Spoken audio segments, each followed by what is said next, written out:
are recording. How's it going, guys? You all right? Great. Yep, Welcome fine. to the Shrewsbury Biscuit. I chose the right time to move my keys, didn't I? Just as I hit record.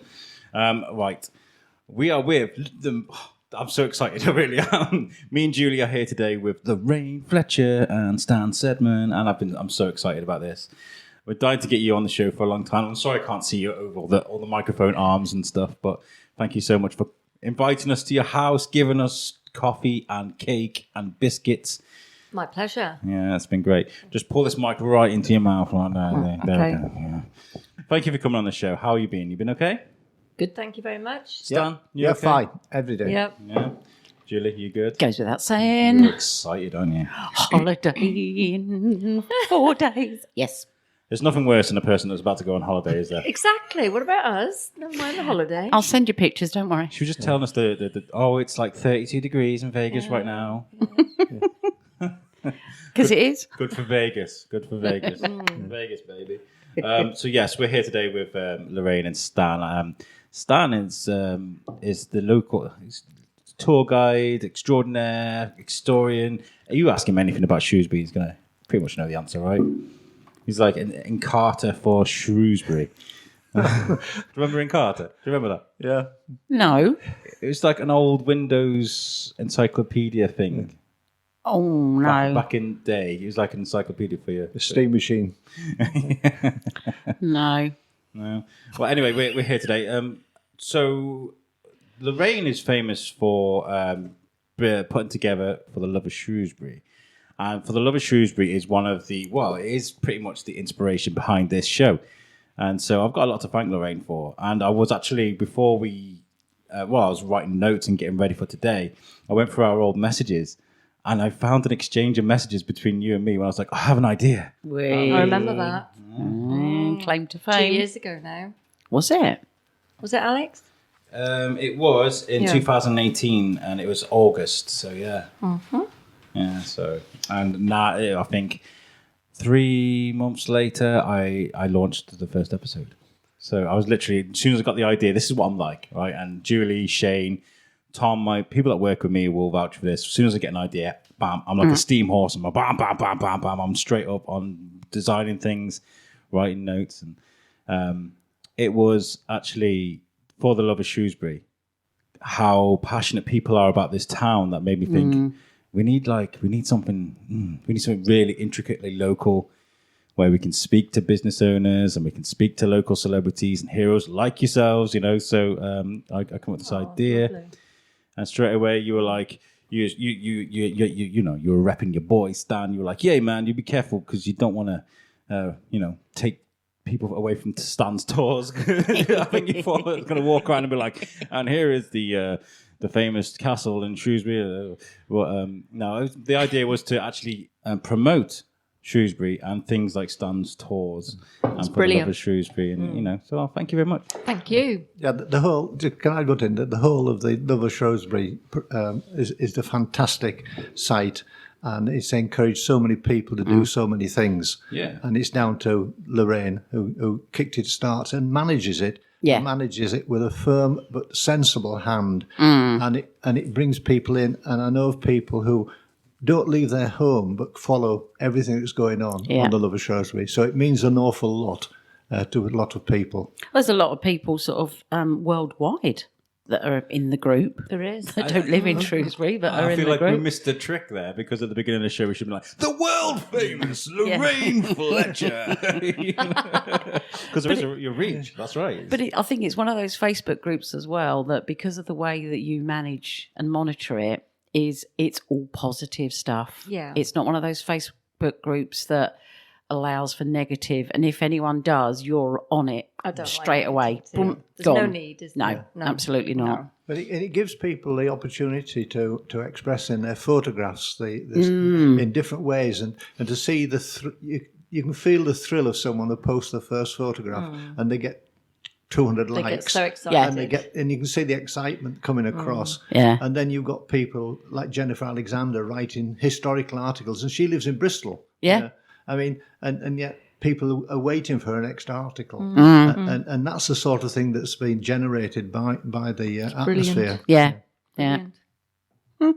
Yeah, and it was. I was walking across Greyfriars Bridge, and I was going to Stop Cafe to write some emails before I launched the show. And there's some students behind me, and they stopped on the halfway through. They took some pictures off the side of the bridge, and they were like, "Oh, it's so amazing! It's so beautiful." I was just like, "Where am I?" Because I'm used to living in towns where people are like, "I can't wait to get out of Dodge," them kind of places. And so lucky, aren't we? we are. Yeah, we are. What? Beautiful town. I feel like people that move here and find the place are kind of more lucky than the people that kind of born here, if that makes sense. Because I agree, because I wasn't born here. Yeah. I mean, in fact, I was born in China, and I've brought up in Yorkshire and travelled the world. And it's just because I met a girl here and married that I came to Shrewsbury, and I just personally love it. But for the value of the love of Shrewsbury, people have got to leave the town for various reasons, work, careers, and what have you. And you can see them on the link that they're using it to keep in touch with what's going on in the town. And the comments from Australia, Canada, and places of people have emigrated. Yeah, exactly. You can see what they're following and how much they appreciate everything that's on the site. Yeah. And the very reason this show started was because, sorry, my mic's really quiet. The reason I started it was because I did a show for my other show, the T-shirt I'm wearing right now, the Thorskin podcast. I did a night at the Dana, and I had lots of people in America being like, "Oh my God, Shrewsbury's so amazing. I want to go and see your castle. I want to go to the prison." And I'm like, "Oh my God, this is such a good idea. People from all around the world will listen to this show." And I thought I was being a bit overly confident, but like looking at what we can see from the figures, I show you guys every month. We have got listeners all around the world listening to the Shrewsbury Biscuit, and it's crazy because people from America that don't have that kind of history, they love it. Yeah, they really appreciate the traditions that we have and where they come from. And when you can walk around Shrewsbury and see that all around you, mostly,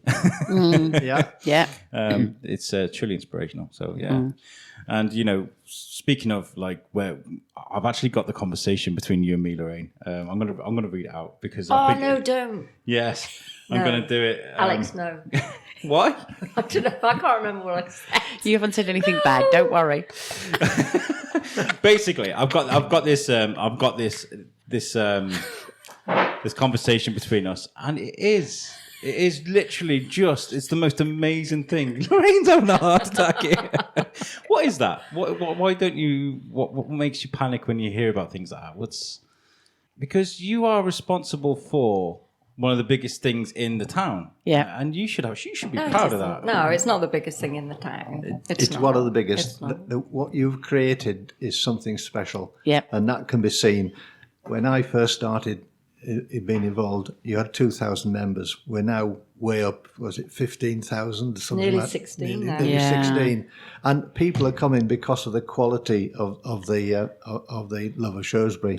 And it's been recognised both by the mayors for your communication skills or the tourism. Absolutely. But people do appreciate it, and you undersell yourself in that respect. And you make a lot of people very happy in that respect. Yeah, so you should be proud of what you've done. Thank you, guys. Because, there's so many people that are like this, they'll start, I've been admins of Facebook pages that have got tens of thousands of people. The Garmy. I won't explain what the Garmy is, but the Garmy. Yeah, I had like 15,000. It's the Ralph Garman fan page. Okay, I like my Ralph Garman. He was on Family Guy.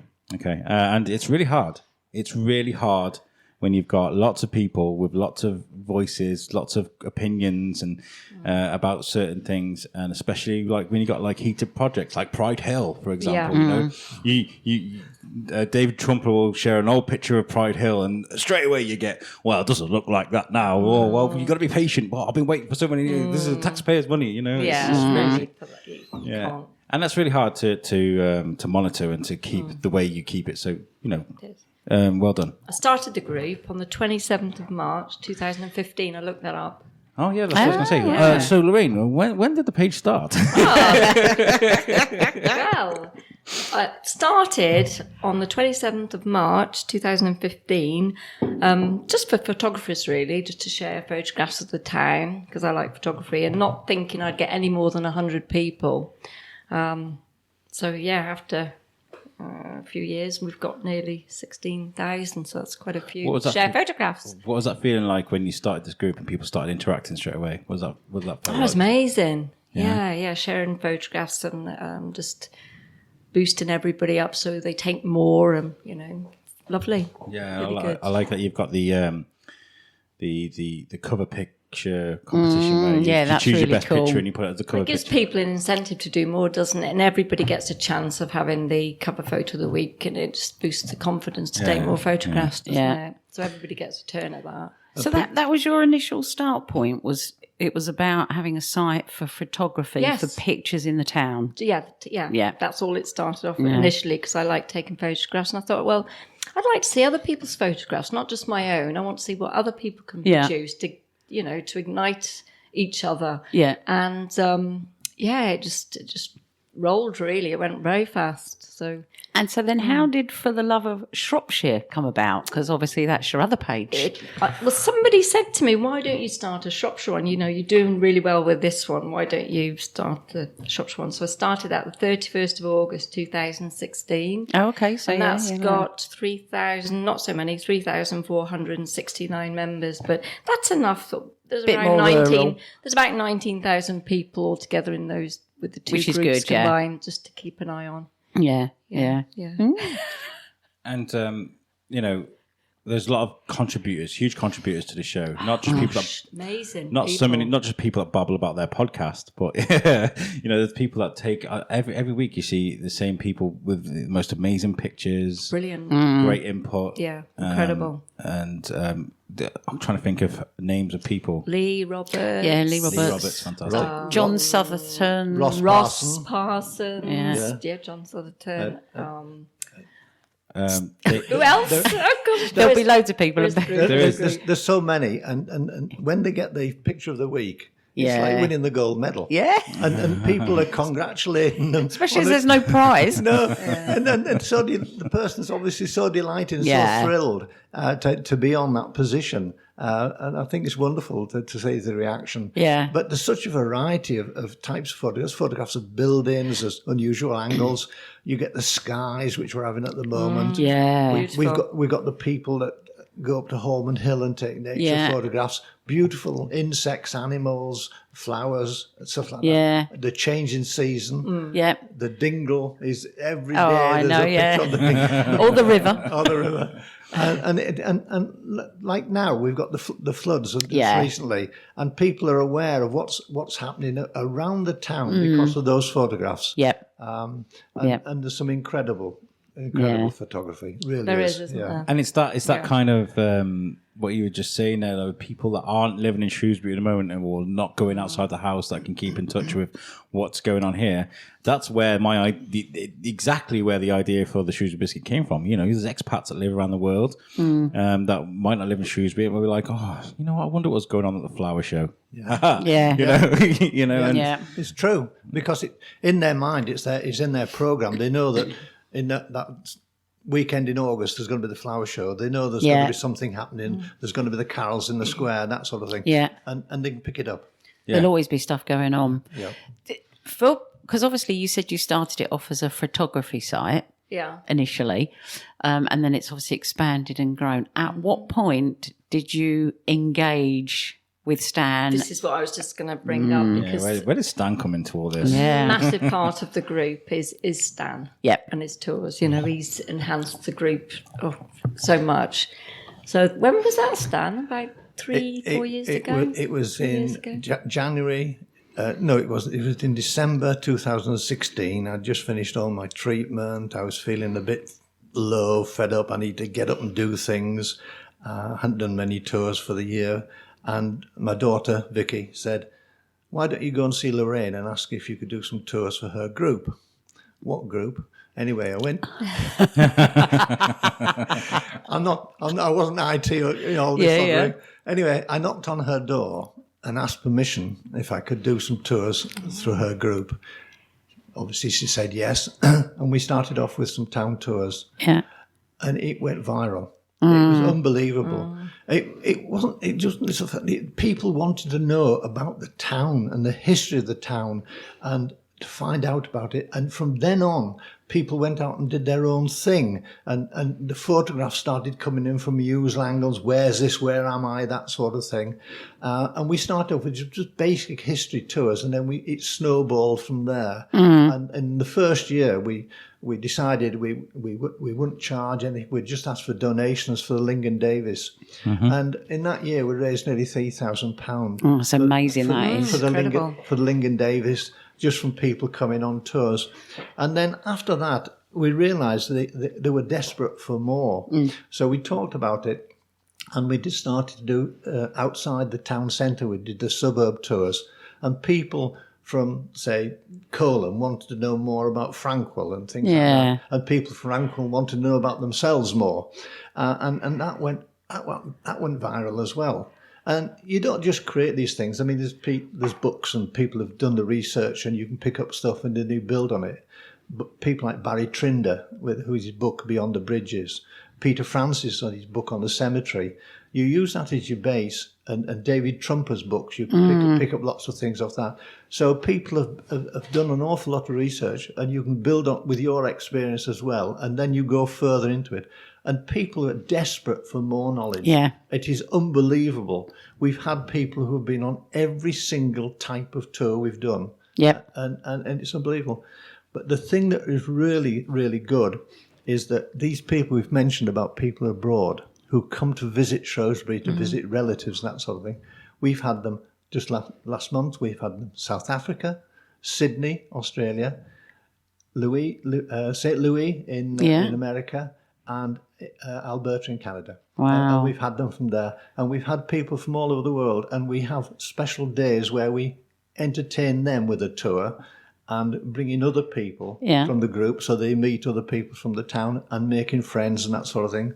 We've got one friend, Doreen in New Zealand, who spent a fortnight here and made so many local friends that she's got so many contacts here. And it is just magic. You know. We've got a family who live in Dubai, and they've got a flat in Shrewsbury, and they contact. We're back then. Are you doing a tour any period? That sort of thing. We get that sort of feeding. Yeah. So it's been magical. It did so much for me. Yeah. And I appreciate everybody that comes on those tours and tours. But really, I've got a big thank you for Lorraine, because she does the paperwork. Likewise, Dan. She does all the lists and everything. And you know, it's hairy when you put 3 tours on in one day, and she copes with it. Well, they sell out quite quickly, because I mean, it was one of the things, because obviously I'm not from the town either. And when I moved to Shropshire, and then obviously came closer to Shrewsbury, I was desperate to know all about the town. I'd wandered around and was a bit fascinated, but just literally skirted, you know, did the normal pedestrianised bit, Pride Hill, High Street, and that was it. Didn't really know about the rest of it. And somebody said to me about joining for the Love of Shrewsbury Facebook group, and then I saw the tours going up, and I was like, right, I'm going to get on as many tours as I possibly can. Yeah, you did. And learn as much as I can about the town in, like, you know, a short space of time.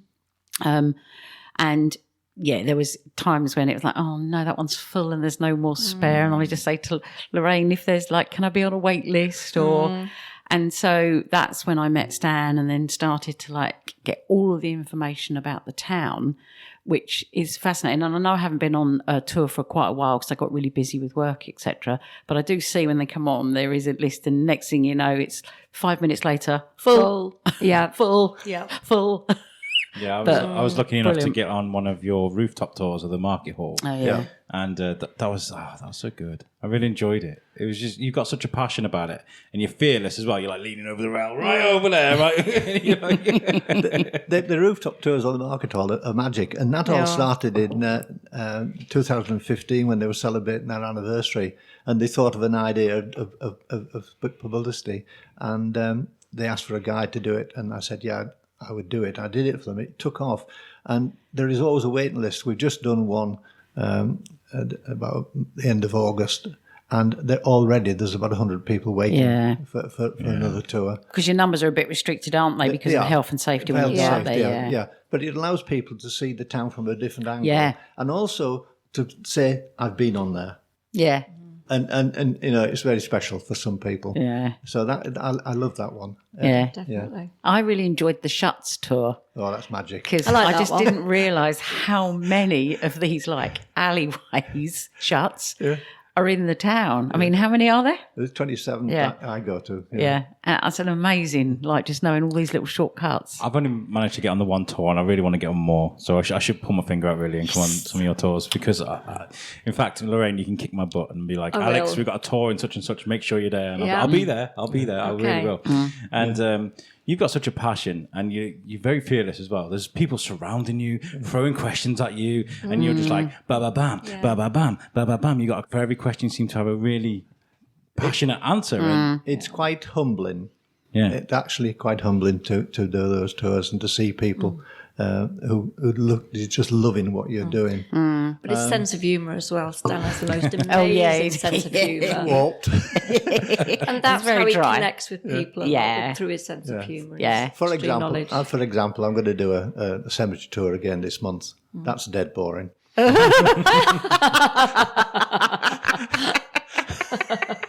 The old ones are the good ones. Boom. Everyone will be bored stiff. Knowledge is amazing though, and it's one of the way you absorb the information. You seem to like hold on to it all. I mean, I had local author and ex-tour guide Ron Morgan around my house. He's an amazing guy. Yeah. And there's a really big house opposite mine in Bellevue. It's on Bellevue Road, up from the Masonic, and it's just on the corner there. And I was like, what was that? And he was like, it's an old Ministry of Defence building. Yeah. And it used to be just for paperwork. And I was like, he literally just pulled it out of the sky. And I was just like, oh my God, that is an amazing talent to have. It's on the corner of Pountney Crescent. Yeah, that's right, yeah. And that is just. Have you had some questions through? That's what I know. I'm looking as well. That's tickled me. It's like, thank you, everybody. People are probably busy at work and things like that. We'll give them an excuse. Ron did our training together. Yes. Yeah, and we were guides, and then we did our green badge together. That's what I was going to say, right? So Ron explained to me the badge system and how you guys do your training. Can you like go through that with us just as a recap of what you guys have to do? Yeah, originally, when I became a town guide, I was a town guide for Shrewsbury Natural Council, and they just checked me out and made sure I could do what I wanted to do or what they wanted me to do. But then we realised that people were coming to Shrewsbury and they were looking for some sort of qualification in the guides, and so Shropshire Council then had set us up for the Green Badge Guide, which is for Shrewsbury. A green badge is for a local town or city or what have you. A blue badge is for an area. They're the top. Oh, okay. We've got a couple in Shrewsbury. Dorothy Nicole is one, for example. But the green badge was for Shrewsbury. And we went into a really intensive program. Even though we were operating as guides and had been for a number of years, we really had to learn every stone just about in the town. We had to, and we had to go to day lessons. We had to take written exams. Wow. And then on the day, we had a person from the Guild of Tourism, from the head office, would come to Shrewsbury with another person. And we had to do a tour of Shrewsbury, including Darwin. And we didn't know which bit we were going to do. Somebody would start off, then you say, right, you stop, you start, and you would have to pick up from that point and go on. And then you'd stop and somebody else go on. So we went around the town like that. And then we went into St. Mary's Church, which was our site tour, and we had to know everything about everything in the church, every window, the saints, the lot. And that's how we did. And I think we started with about 20, and about 9 of us finished up. Around about how many years ago was that? Because you've retained this information for quite a while, I imagine. 2012, I think it was. Yeah. Wow. Yeah. And it was quite traumatic, and Ron was on it, and a number of other people, and we were quite proud to achieve the Green Badge Guide. And people often ask for a badge guide rather than just a general guide. Yeah. But that's what's probably extra amazing about that is because, like you said at the beginning, you're not from the town originally. No. So, in terms of like the knowledge that you've had to gain extra from not being from there. Yeah. Yeah. And, I think one of the things that would interest me, and probably hopefully all of our listeners, is from your learning and going through all of this experience, what for you was the most fascinating thing that you found out about the town? Oh, blimey, there's so much, but I just love St Mary's in every detail. Yeah. But I think the most interesting, all right, one pudding. Yeah. The London bus in the Roman Catholic Cathedral. Huh? What? What? If you go into Roman Catholic Cathedral, Is that the one on the town walls? on the town walls, on one of the windows, you will find a London bus. Oh, right. I know. And that to me is absolutely fantastic. As in a modern day London bus, like Yeah. like the tour. Little red bus, yeah. Okay. But the other thing I love about going around Shrewsbury is the Wakeman Trail. The plaques which were made from the work of the children of the Wakeman School. And I think I've got 29 sites which you can see them at different places. The only one you can't see, and I'm plugging it a bit here, is the one that is actually in the museum, and it's in the cellar, not on display. Oh, right, okay. And I think it should be on display. But they're absolutely great because that's the work of the children, and they're now in their 40s. These people that created I learned about this on the Bellevue Arts Festival. They came around my house and they told me about the Wakeman Trial. And I was like, oh, that's fantastic. It is. It's brilliant. And they took around the most unusual places in the shuts. There's one at Greyfriars, by Darwin's. Yeah, Darwin's house. B&B there. And what about you then, Lorraine? Bearing in mind you are from the town, and as a result of obviously going on the tours and being involved in a lot of them, what was something that you discovered about your town that you never ever knew? This is Lorraine's now thinking. I wish you'd have texted me this so I could think about it. Well, everything really. Absolutely everything. The shuts, I think, stands out. Yeah. It's one of my favourite tours. I find them amazing because you can be at the back of a building and it's not really changed that much. Yeah. So you can transport yourself back in time, and then with Stan's knowledge explaining about it, it's just incredible. Yeah. So for me, I'd say the shuts. Yeah. It must be nice being like having the nice slow walk through the alleyways and being able to see where they go through. Whereas when I was walking through town with Shane and he's like dragging me by the arm, we go down this way, and he's power walking because he's like 8 feet tall. We was talking about it, wasn't we, the other day? We were saying about, and I know that you say this as well, Stan, on your tours, about when you're in town, it's so easy just to walk through the town, look up. It's always about looking up, isn't it? It is, yeah. And that's what we was talking, wasn't we? Me and Shane about that the other day, about what you can see and what you would miss. And I learned so much For the Love of Shrewsbury as well, like especially about the Margaret Thatcher little dig. That's Costa Coffee. I was trying to tell them about it, but I couldn't remember the full story. Yeah, well, it was when the building was restored in 1990. They had to put a full beam across, and so they were allowed to carve new stuff on a new beam. They couldn't obviously on an old beam, and so they had a bit of fun. And it's absolutely great because you've got the picture, you've got the circle with Margaret Thatcher and Michael Heseltine, but they're back to each other. And if you remember, they fell out in Parliament where Michael Heseltine lifted the mace and when he shouldn't have done. And then underneath you've got the date, the 22nd of November 1990, when she was left Downing Street. Yeah. And then above it the words, the poll tax, which is all the problem. Yeah. But the other bit is normally you've got vine leaves and what have you on the carvings, but on that one, on the bar, you've got hands reaching out with coins in, where they've taken our money away from us. And I think it's a lovely place. And that's right. Visitors to Shrewsbury just love it. And a lot of people in Shrewsbury never noticed it before. No. But more and more they are because of things like For the Love of Shrewsbury. And it's those kind of things that I think Shrewsbury's amazing for, like about Mardle on the corner where you got the little gargoyle dragon thing. The dragon. Yeah. That's because the beam that comes out from the centre of the building to the corner to support the corner of the building is called a dragon beam. And that building was jetted. The word jetté comes from the French jeté, to throw. It was jetted out on that corner on both sides, so the corner had to be held up by this dragon beam. It is all those fascinating facts of you talk about Mardle. If you walk away from the bit outside Bichot Jacques. Yes.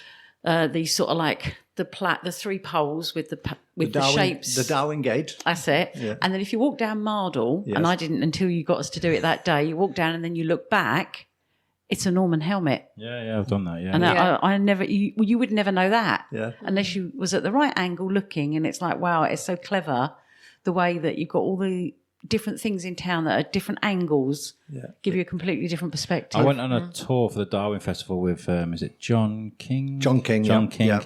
Amazing tour guide, and he took us on the Darwin Trail, you know? Yeah. And obviously this is for Darwin, the Darwin's Gate, so he showed us that, and I was just like, oh my God. But I got spoiled by the love of Shrewsbury, because when you put a picture, look, this is what happens. Yeah, but it's good. That's part of the evolution of Darwin. Yeah. The thing evolves into what you make it. Yeah, that's true. Yeah, that is very true. So contributions towards For the Love of Shrewsbury. Yeah. You said you're going to give a few shout outs to a few people. Lorraine. Yes. I mean, if people get missed, they get missed, but don't worry about it, you know. Well, big thank you to the Shrewsbury Heritage, and especially Marion for getting me out in Laura's Tower when it's open twice a year, Easter in September. So a big thank you to her. I've never been up Laura's Tower yet. Otherwise, I probably wouldn't be doing anything like that. So, and also a massive thank you to Phil Gillam, who's extremely kind, and Tim for including me on the Beatles event. That was really lovely to be involved in that. Yeah, it was a nice event. And to my girls, Kimberly, Katie and Chloe. Can't miss my babies out.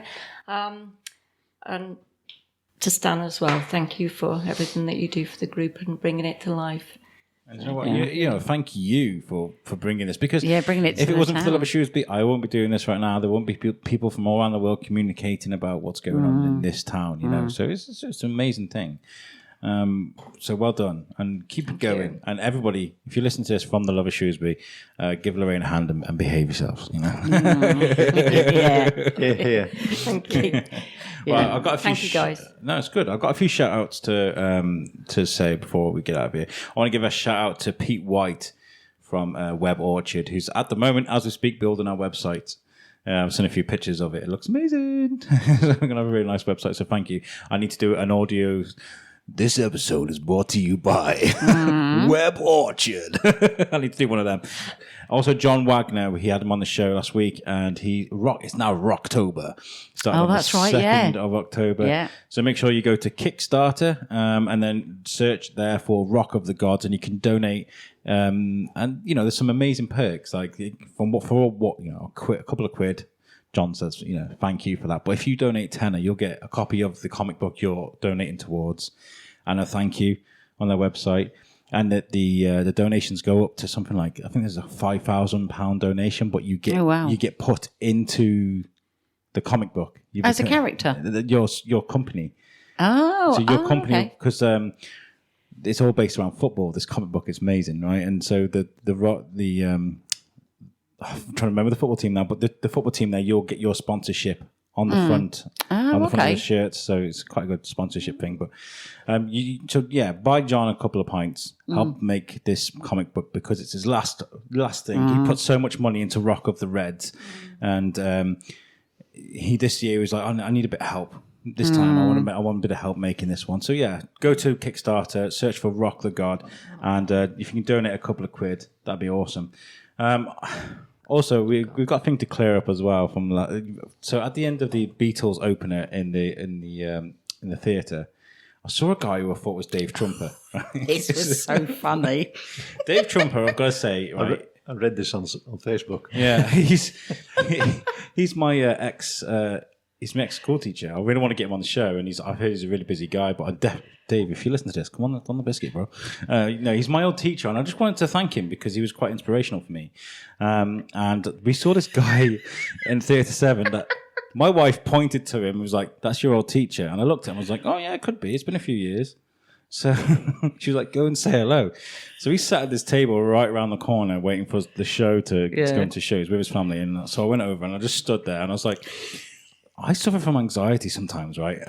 And my heart's going, and I'm like, excuse me. He didn't quite hear me. No. I was like, excuse me. And he looked at me. I was like, are you Dave Trumper? And he was like, no. And I was like, I was determined. You was convinced. I was convinced it was him. We came out, I was like, my old teacher just blew me off. He's just blown me off. I was just like, oh. And then I saw a picture of, my wife found a picture of David Trumper on Facebook. She sent it to me. She goes, that wasn't David Trumper, that you. No, David Trumper would never blow you off. No, that's what. Yeah, He's one of the nicest men you'll ever. Absolutely, Yeah. and this is why I want to get him on the show because it's quite a funny story. And I'm sorry to the guy I harassed. Just some random stranger who was adamant he didn't know you. I should have known better. I should have known better. That because he's one of the nicest teachers. I mean, we were talking about. I think it's on Shrewsbury Banter. There's a Shrewsbury Banter page, and the one thing that teachers have said to you. Is there something that a teacher has said to you that's made you go on and do something different in your life? And David, there was 2 incidences. I don't want to tell this on the show yet, but there is an incident with him that made me change on who I was as a person. Okay, I went cross-eyed on the school photo, and he went nuts, and he was like, "That is permanent. Don't be an idiot. You can do better things with your life." And from then on, I was kind of like, "Yeah, let's be a bit better behaved." So yeah, have you guys got any moments like that? And you get any teachers that you? Well, funnily enough, there's a Facebook group there's a girl that's just started a Facebook group up of our old school. It's not called the name anymore. And obviously this is a school down south near Heathrow. And within days, she'd got like 1,000, she's hit the 1,000 members. Wow. But so everyone's like naming teachers, and I'm sitting thinking, I can't remember that teacher, And then I kept thinking, what were the lessons I was really good at? And then all of a sudden it was like, biology. That was Mrs. Henry. Geography. Oh, that was in. Yeah. And so I started to remember a few. And again, obviously, that's the good thing about in terms of the Facebook group but it was probably more about, I didn't have teachers that were inspirational that said, don't do this and don't do that, because I got that sort of thing from my mum and dad. Oh. So, I took a lot from my mum and dad. But, those teachers, because of the way they were and how good they were, made me excel in those particular lessons, and that's where I passed my exams in, as opposed to others where I didn't. And then when I look back as to why, it's because the teachers weren't very good. Well, the teachers were probably good, but they just weren't very nice. I think it's the approach, isn't it? It's the teachers that say, go and do this, and go and do that. Yeah. Like, I was a really angry, torn up little boy, and I used to just flip over the smallest things and lose my temper and stuff. And this teacher was like, go somewhere where that's okay. And so I joined the cadets, and I became a really highly decorated cadet. By the end of my career, I did really well. It taught me self-discipline. It taught me this, that, and the other. And it was just because of something a teacher told me. I just thought it was a really nice thing. And I've got these fond memories of Mr. Trumper's class. So I'd love to get one on. That's the. What about you? Have you got any memories of school? Anybody? A moment of inspiration that not to do with school. I mean, my life was military from birth right the way through, and served a long time in the army. But I served with an officer. He was my command officer, Colonel Morn, who taught me more about people and how to deal with people and how to look after people and care for people and understand people and respect yourself. And that man made such an impression on me. And I still think of him today with fondness, and he was a fantastic guy. Yeah. And you have those sort of people in your life, and they're special, aren't they? Yeah. My dad for me. Yeah? Yeah, he's my inspiration. I miss him dearly. Yeah. Lovely, beautiful. As well, last week I went for an audition at BBC Shropshire. They're doing an amazing... The way I explain it is, it's almost like X Factor for radio. So they were doing auditions for something. It's called BBC New Voices. That's right. And at first, I was speaking to Tim, who's one of the guys at BBC, and he was like, "You should, come over and have a look." And I was like, I don't really want to cover something that's on the radio for a podcast. That's kind of seems kind of they can talk about it on the, you know what I mean? So I thought I'd give it a go, and I was like, "Yeah, I'll do this. I'm talking to a microphone all the time. I can do this, no problem." It's not that easy, guys. It's really not that easy. There's like they were like, okay, you need a story that's a minute long, so, a gripping story.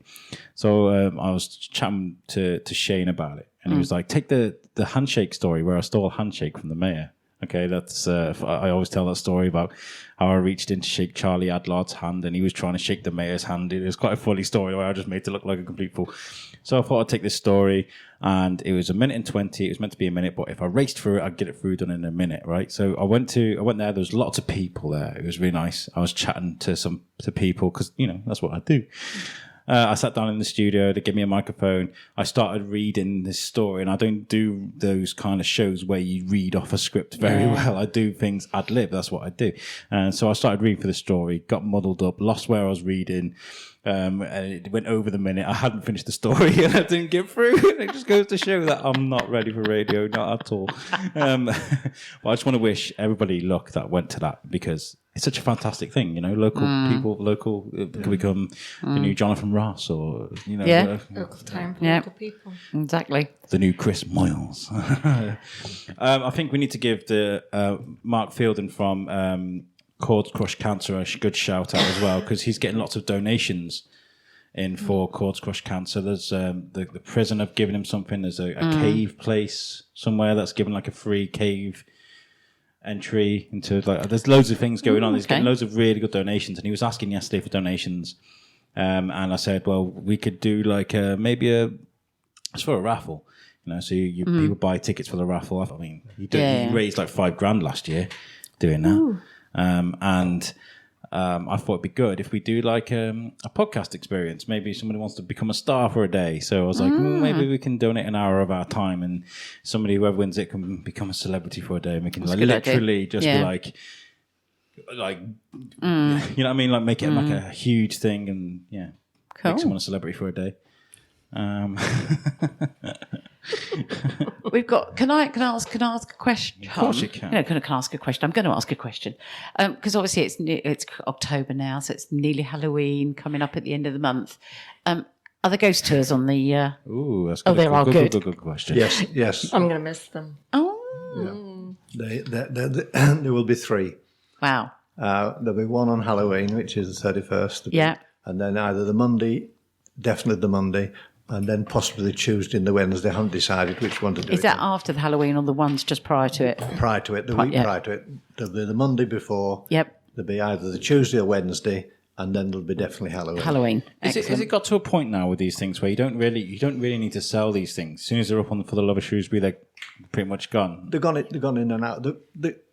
Less than an hour. I've gone on there, and it's like they're gone. I live on my phone, and they just go. They just go. Yeah. It's quite humbling to see that people desperate to go on them. And I mean, I'm doing the cemetery one because people are saying I missed the last cemetery one. Well, I did 3. I'd love to do the cemetery one as well. Well, I'm doing the cemetery. I forgot what date it was. The Saturday the 19th, I think. Oh, I won't be here. Yeah. I was going to say I just turned to Julie because I was like, maybe we should do it, but selfishly, Julie's on holiday, so sorry. How dare you? And then, certainly the next ones. And then I'm doing Meal Village on the Sunday. So I'm doing the 2 together. We'll raise some money for the Meal Brace Youth Club. Yeah, that's what we'll do for that. Have you got tours planned right out to December? Do you go that far ahead? I haven't got the dates. I think I'm going to do a Shuts and Passages in November. Yep. And my daughter says I should do a Christmas Carol. Yeah. So of course, because I'm glad you raised money for the hedgehogs. I'm so pleased you did that for the Quan wildlife. The wildlife. Hedgehogs. Yeah, that was pretty special. That was brilliant. It was so we did the tour. We'd already decided it was for the wildlife tour, a wildlife rescue.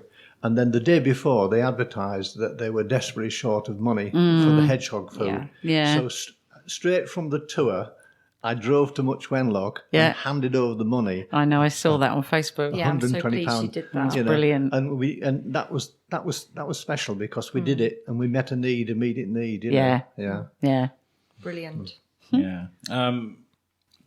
Did you see as well that Shrewsbury's just been put in the Guinness Book of Records for the Charleston dance? I did that. I was in that. I did that. Yeah. We was part of the 1,000, wasn't we, Lorraine? It was brilliant to watch. I mean, I didn't do it. I watched it, and it was great, and the atmosphere. And it's things like that. The atmosphere in Shrewsbury when that happens, the atmosphere is fantastic. The wacky races, the Charleston. Oh, I know. I missed that. The Beatles weekend. Amazing. People have just enjoyed themselves. Yeah. That's what it's all about, you know. Yeah. And actually, that's probably, thinking about that's probably another person we can interview, Sarah on the Biscuit, that did the national, obviously got that group together to do the record breaking. Because from that, she's she's doing all these loads of different dance workshops. So there's, she's got Halloween coming up where you can do Michael Jackson's Thriller. She's teaching everyone to do that, and they dress up and do that. Wow. So she'll be someone good to interview. Absolutely. Just people having fun. I took a group from on the Shuts and Tour, Shuts and Passages tour from Love to Sing. Oh, okay. Absolutely fantastic group of people. They just get together and sing, Was they singing as they was walking around? No, but they just the atmosphere that they create when they get in the square and start to sing is electric. Yeah. Have you interviewed the Shrewsbury Heritage and all the work that they do for the town, dressing up, when there's events? They get dressed up in all the Victorian outfits. I really want to. You should, because they do so much for the town. Laura's Tower and...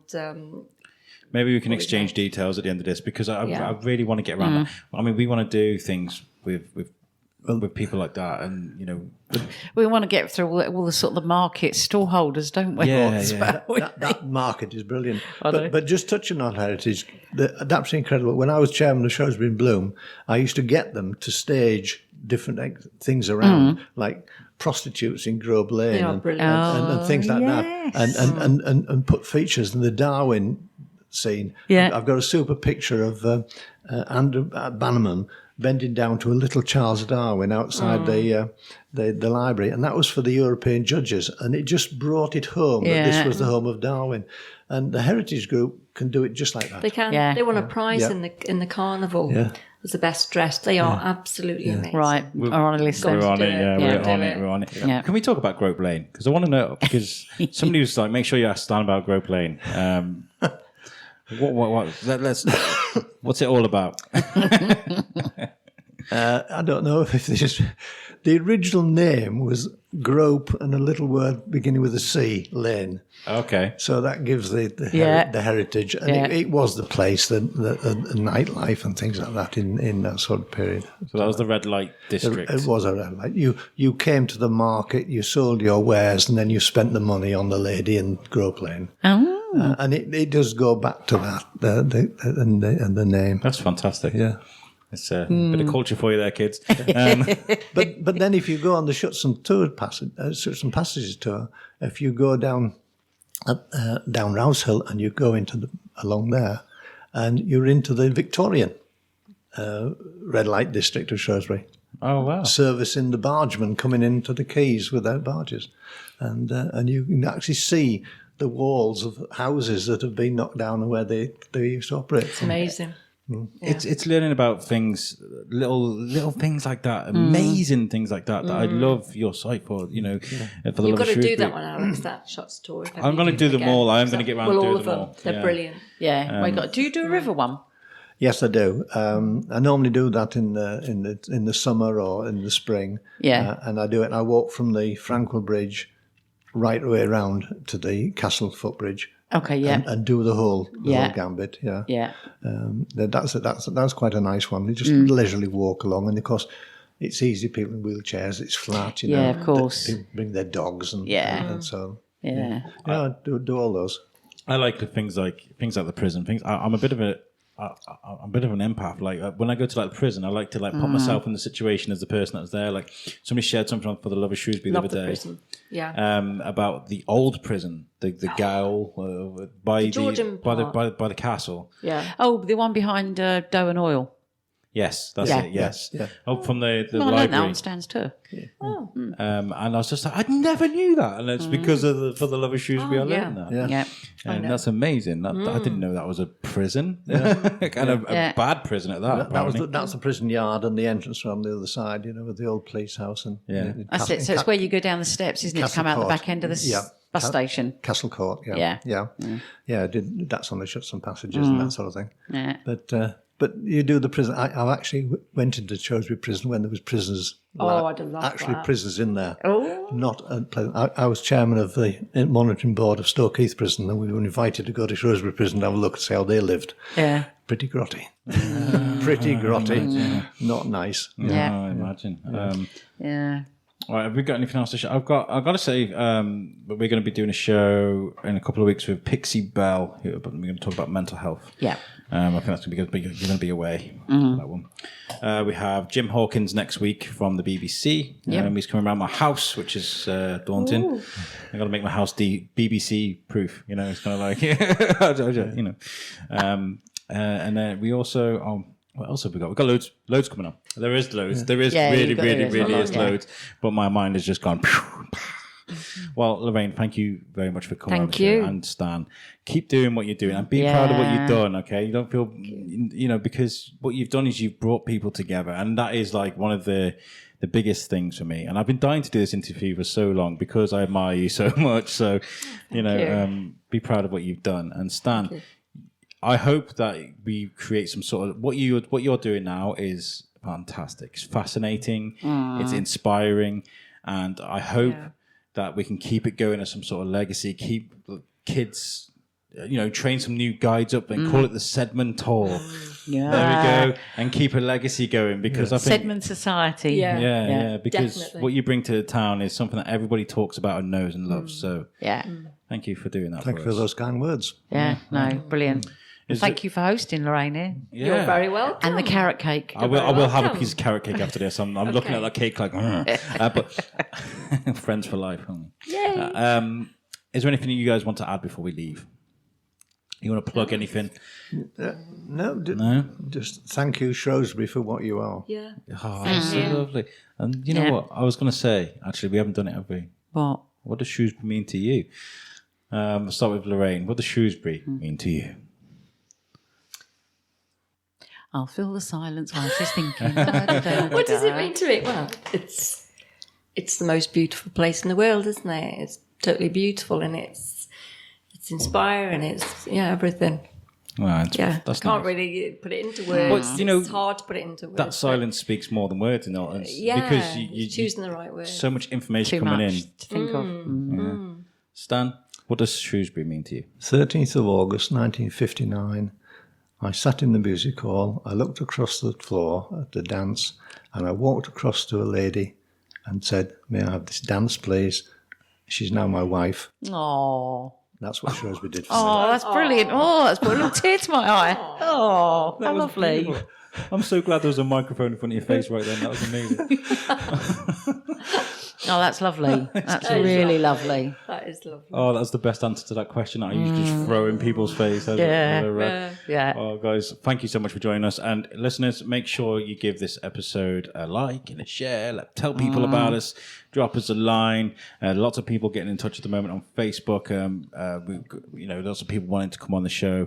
If I don't get in touch with you for a few days, don't worry about it. It's I have seen your message. I will get in touch. It's just we have a lot of people getting in touch at the moment, and we'll get back to you absolutely 100%. And thank you very much. And make sure you join us next week with Jim Hawkins. Thank you very much. Peace out.